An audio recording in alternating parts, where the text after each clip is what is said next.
Hello and welcome back to our next episode of Why Such a Fuss. So today we are going to talk about the difference between a controller and a processor, which are two key roles in the GDPR. The GDPR defines a data controller as the entity that determines the purpose and the means of how the data is processed. So in other words, or in lame terms, that means that the entity, the business, decides what data to collect, for what purpose, under which lawful basis, how and where to store it, how long to retain it, who to share it with, etc., and a lot more. So in other words, they control the processing of the data. That's why it's called data controller. The data processor is defined as an entity that processes data on behalf of the controller under specific instructions for a specific process. So who can be a processor? So for example, if you're bringing in an accountant that does your payroll, they are a processor. If you bring in an IT service provider, they are your processor.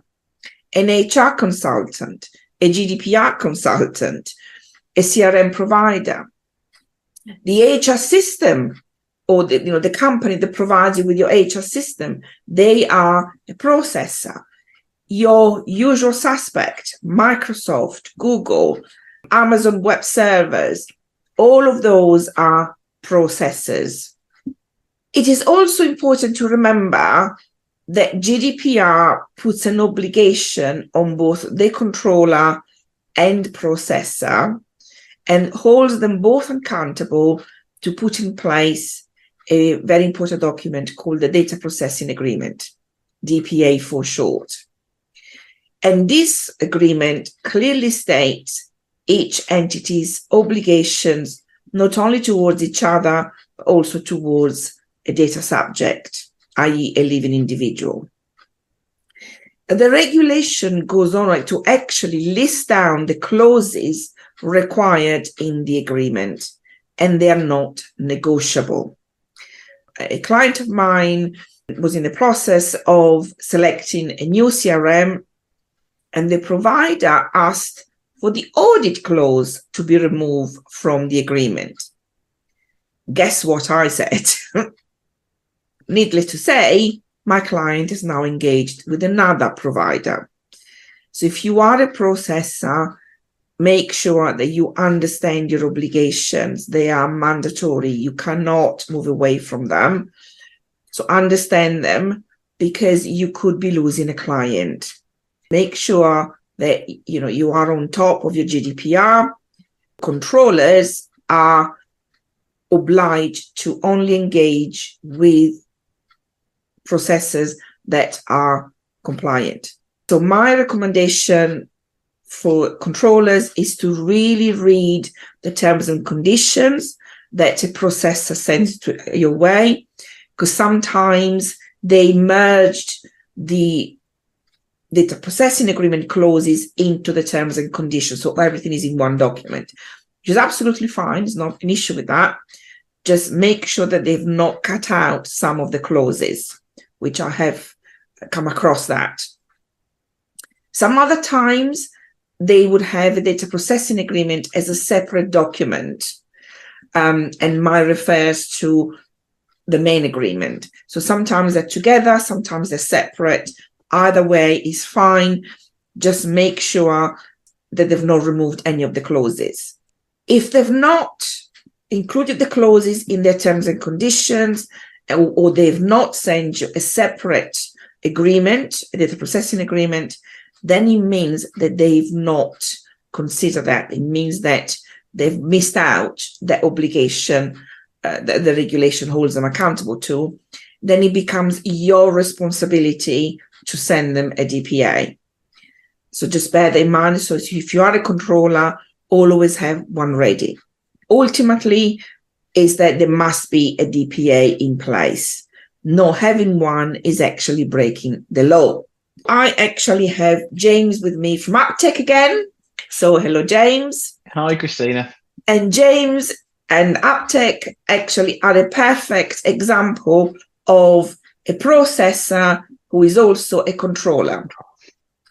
So they are an IT provider, as James mentioned many times, specializing in cybersecurity.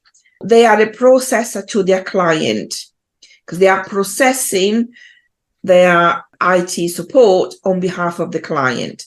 So like, for example, help desk. But they're also a controller because they have employees. So from an employee's point of view, they are a controller. So James, do you have a DPA in place with your clients? Yes, we do, Christina. Yes, Good. we do. It's and it was when we actually put that in place, it was one of the things that a lot of customers were like, what's this all about?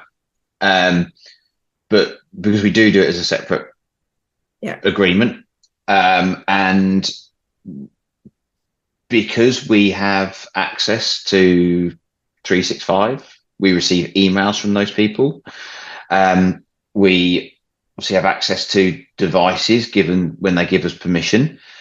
Then we needed to have that in place because we do fulfill both those roles, even almost to a point where we provide both those roles to customers, let alone the fact that we've got that in-house as well. And it was quite an interesting conversation with a lot of people because they didn't really understand where that was coming from. And it has been a great thing to do. And then also to do it to our vendors as well was even more interesting. Yeah, because I bet they were not ready for that. No, they weren't. But it took a little bit of time, but we did get them all to agree and sign off in the end, or provide their own to us. So but we process so much data on an hourly basis, let alone on a daily basis, on an hourly basis. The amount of emails with telephone numbers, names, addresses that all come through. That we need to make sure that those people know that we are protecting that as well. Yes, that's right. Yeah. Good. Excellent. Thank you again for supporting me with this podcast, James. Your input is always valuable. And Thank it's you, a good Christina. way for me to use you as my guinea pig to demonstrate when I'm sort of explaining something. Thank you again for joining us. If you would like to know more about GDPR and how it applies to your business, we can be reached at info@cvgsolutions.co.uk. Alternatively, on social media, just search for CVG Solutions. We are on LinkedIn, Facebook, and Instagram. Or otherwise, our website is full of golden nuggets, and obviously where you can access further episodes from this podcast at www.cvgsolutions.co.uk.